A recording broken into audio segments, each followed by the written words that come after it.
ഇന്നത്തെ വീഡിയോയിൽ നമ്മൾ കുറേ കിച്ചൺ ടിപ്സുകളാണ് കാണിക്കുന്നത്. അപ്പം നിങ്ങൾ അത് ഒന്ന് ചെയ്തു നോക്കും. നല്ല ഉപകാരമുള്ള ടിപ്സുകളാണ് ഇന്നത്തെ വീഡിയോയിൽ നമ്മൾ കാണിക്കുന്നത് കേട്ടോ. അപ്പോൾ എന്തായാലും നിങ്ങളതൊന്ന് ഫുള്ളായിട്ടുള്ള വീഡിയോ കണ്ടു നോക്കാം.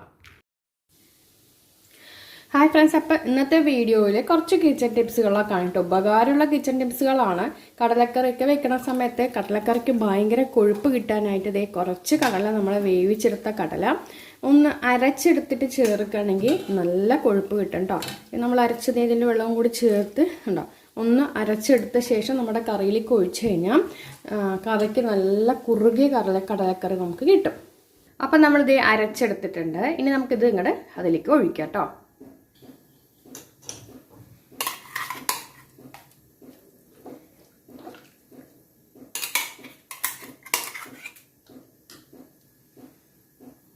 കുറച്ച് മിക്സിയുടെ ജാറ് കഴുകി ആ ഒരു വെള്ളം കൂടി ഇതാക്കിയിട്ടുണ്ട്. ഇതിങ്ങനെ ചെയ്ത് കഴിഞ്ഞ് കഴിഞ്ഞാൽ നല്ല നമ്മൾ തിളപ്പിച്ച് കഴിഞ്ഞൊന്ന് തണുക്കുമ്പോഴേക്കും നല്ല കുറുകിയ കടലക്കറി നമുക്ക് കിട്ടും കേട്ടോ. ഇത് ചെയ്ത് നോക്കുക. അടുത്ത ടിപ്പിലേക്ക് നമുക്ക് പോകാം. ഫ്ലാറ്റിലൊക്കെ താമസിക്കുന്നവർക്ക് കത്തി മുറിച്ച് കൂട്ടാനായിട്ട് കുറച്ച് പ്രയാസമായിരിക്കും അല്ലേ. അപ്പോൾ ഫ്ലാറ്റിൽ താമസിക്കുന്നവർക്കും അല്ലാത്തവർക്കും എല്ലാവർക്കും കത്തി മുറിച്ചേക്കാൻ പറ്റിയ ഒരു ഐഡിയ ആണ് കാണിക്കുന്നത്.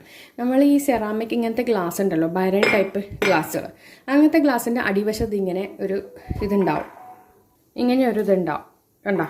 അവിടെ നമ്മൾ ഇങ്ങനെ ആ കത്തിയുടെ സ്റ്റാർട്ടിങ് ഉണ്ട് ഇവിടെ തൊട്ടിട്ട് ഇങ്ങനെ ആക്കിയെടുക്കാം കേട്ടോ. രണ്ട് സൈഡും ആക്കണം. ഇങ്ങനെ ഒരു 20 തവണയെങ്കിലും ഉരച്ചെടുക്കുക.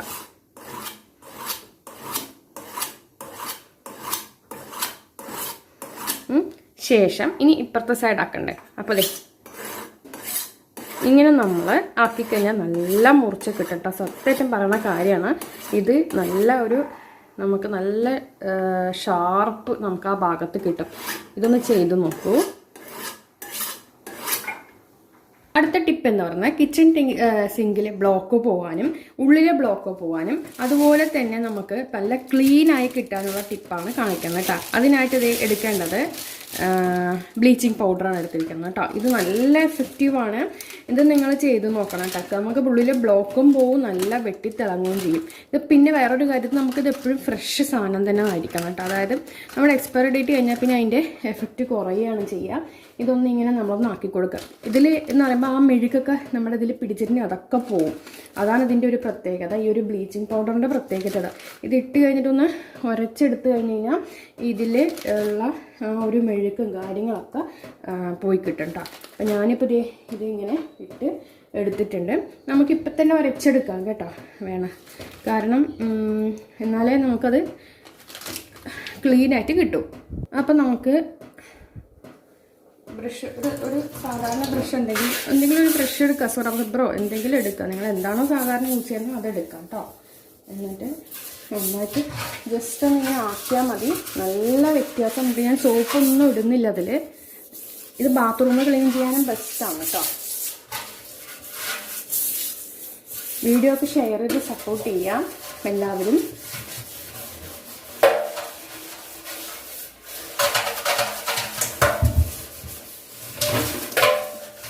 പിന്നെ ഉള്ളിലും നല്ല മെഴുക്കുകൾ പോകും. അത് 100% ഗ്യാരണ്ടിയാണ്. കുറച്ച് ചുടുവെള്ളം കൂടി ഒഴിച്ച് കഴിഞ്ഞാൽ നല്ല റിസൾട്ടാണ്.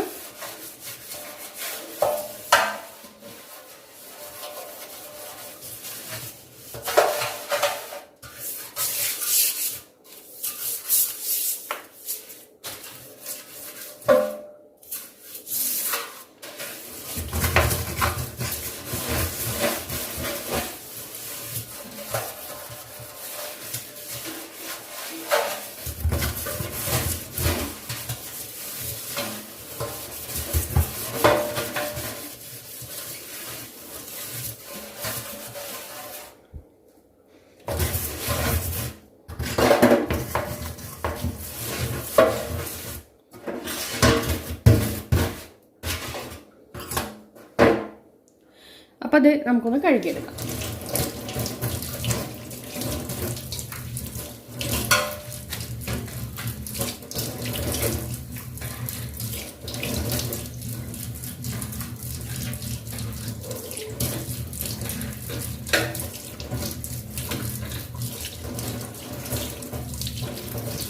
അപ്പോൾ ഞാൻ കഴുകിയെടുത്തിട്ട് കാണിച്ചു തരാം കേട്ടോ. അപ്പം നമ്മുടെ കിച്ചൺ സിങ്കിൻ്റെ കണ്ടോ ക്ലീൻ ഉണ്ടോ, നല്ല നീറ്റ് ആൻഡ് ക്ലീൻ ആയിട്ടുള്ള കിച്ചൺ സിങ്ക് നമുക്ക് കിട്ടിയിട്ടുണ്ട് കണ്ടോ. പച്ചമുളകൊക്കെ മേടിച്ച് കഴിഞ്ഞാൽ എങ്ങനെ കേട് വരാതെ കുറേ കാലം സൂക്ഷിക്കാൻ നോക്കട്ടോ. അപ്പോൾ അതിനായിട്ട് നമ്മളതുപോലെ ഒരു പ്ലാസ്റ്റിക് കണ്ടെയ്നർ എടുത്ത് ന്യൂസ് പേപ്പർ ഇട്ട് വെച്ചിട്ടുണ്ട്. അതിലേക്ക് നമുക്കത് നോക്കിക്കേ ഇങ്ങനെ പച്ചമുളക് ഇതുപോലെ ഇട്ട് കൊടുത്ത ശേഷം കണ്ടോ നമ്മൾ ഇട്ട് കൊടുക്കുക. എന്നിട്ട് ഒട്ടും ഇത് നമ്മൾ വന്നിട്ട് കഴുകി കഴിഞ്ഞാൽ പിന്നെ അത് ഉണക്കണം പച്ചമുളക്. അതിനെക്കാട്ടും നല്ല നമ്മൾ കഴുകാൻ മിലിക്കരുത്, ഉപയോഗിക്കുമ്പോൾ എടുത്ത് കഴുകിയാൽ മതി. എന്നിട്ട് നമുക്ക് വേറെ ഒരു ന്യൂസ് പേപ്പർ കൂടി എടുത്ത് നമുക്കിത് ഇതുപോലെ ഇങ്ങനെ ഒന്ന് മടക്കി വെക്കും. മറ്റേ ഫ്രിഡ്ജിൽ വെച്ച് കഴിഞ്ഞാൽ 1 മാസത്തോളം പച്ചമുളക് കേടാവില്ല കേട്ടോ. അത് ഞാൻ ചെയ്യാറുള്ള കാര്യമാണ് കണ്ടോ. അടുത്ത ടിപ്പ് എന്ന് പറയുന്നത് ഇപ്പം നമ്മൾ ഈ വീട്ടിൽ കുഞ്ഞീച്ച ശല്യം ഒക്കെ ഉണ്ടെങ്കിൽ മാറാനായിട്ട് അടുക്കളയിൽ ചെയ്യേണ്ട ഒരു കാര്യമാണ് കാണിക്കുന്നത്. ചെറുനാരങ്ങ എടുത്ത ശേഷം അതിലേക്ക് നമുക്കിത് നോക്കിക്കത് ഇതുപോലെ ഇങ്ങനെ ഗ്രാമ്പു എടുത്ത് കുത്തി വയ്ക്കാം.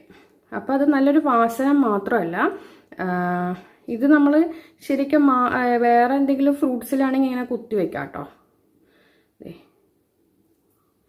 ഇങ്ങനെ നമുക്ക് കുത്തി വയ്ക്കുകയാണെങ്കിൽ ഈ ഒരു കുഞ്ഞീച്ച ശല്യം പോയി കിട്ടും കേട്ടോ. സംഭവം ഇത് കണ്ടോ, ഇങ്ങനെ നമ്മൾ കുത്തി വെക്കുകയാണെങ്കിൽ നമുക്ക് കുഞ്ഞീച്ചൻ്റെ ശല്യം ഭയങ്കരമായിട്ട് കുറഞ്ഞു കിട്ടും. ഇതൊന്ന് ചെയ്ത് നോക്കാം. നമുക്ക് എവിടെയാണോ ഈച്ച ശല്യം ഉള്ളത് അവിടെ നമ്മൾ ഇതുകൊണ്ട് വെക്കാം. നല്ല എഫക്റ്റീവാണ്, ചെയ്ത് നോക്കൂ കേട്ടോ. അടുത്ത ടിപ്പ് എന്ന് പറയുന്നത് കുക്കർ നമുക്ക് മൂടി വെക്കാൻ സമയത്ത് ഇതിൻ്റെ വാഷർ ഭയങ്കര ലൂസാവും ചില സമയം. അങ്ങനെയുള്ള സമയങ്ങളിൽ എന്ത് ചെയ്താൽ മതി എന്ന് പറഞ്ഞാൽ ഇത് ഫ്രീസറിൽ വെക്കുക. ഇത് മൊത്തത്തിലെടുത്ത് ഫ്രീസറിൽ വെക്കുക. ഒരു 10 മിനിറ്റ് വെച്ച് കഴിയുമ്പോഴേക്കും ഈ വാഷർ ടൈറ്റായിട്ട് വരും. അപ്പം നമുക്കിത് എടുത്തിട്ട് നേരെ നമുക്ക് കുക്ക് ചെയ്യാനായിട്ട് എനിക്കത് പലപ്പോഴും സംഭവിക്കാറുണ്ട്. ഇതിങ്ങനെ പെട്ടെന്ന് അങ്ങോട്ട് ലൂസായി പോവും. അപ്പോൾ ലൂസായി പോയി കഴിഞ്ഞാൽ നമ്മൾ നേരെ ഇതെടുത്ത് ഫ്രീസറിൽ വെക്കാം. ഫ്രീസറിൽ വെച്ച് കഴിഞ്ഞാൽ ഒരു 10 മിനിറ്റ് കഴിഞ്ഞിട്ട് എടുക്കുകയാണെങ്കിൽ നമുക്കിത് കറക്റ്റായിട്ട് വാഷർ നിൽക്കും കേട്ടോ. പിന്നെ നമുക്കധികം ബുദ്ധിമുട്ടൊന്നും ഉണ്ടാവില്ല. വാഷർ ലൂസായിട്ട് ഫീൽ ചെയ്യില്ല കേട്ടോ. അപ്പോൾ ഈ ടിപ്സൊക്കെ ഇഷ്ടമായെന്ന് വിചാരിക്കണം. എല്ലാവരും ഒന്ന് ഷെയർ ചെയ്യുക. Thank you. അപ്പം ഞാനിപ്പോൾ ഇതിങ്ങനെ മൊത്തത്തിലെടുത്ത് വെച്ചതേ ഉള്ളൂ. നമുക്ക് ഇതുപോലെ ഇങ്ങനെ ഇതിൻ്റെ മൂടി മാത്രം എടുത്ത് വെച്ചാലും ധാരാളമാണ്. ഒരു 10 മിനിറ്റോളം ഒന്ന് ഫ്രീസറിൽ വെച്ച് കഴിഞ്ഞാൽ നല്ല ടൈറ്റായിട്ട് നമുക്ക് കിട്ടും കേട്ടോ. അപ്പോൾ എന്തായാലും നിങ്ങൾ ചെയ്ത് നോക്കുക. വാഷർ നല്ല ടൈറ്റായിട്ട് വരും. ഓക്കെ.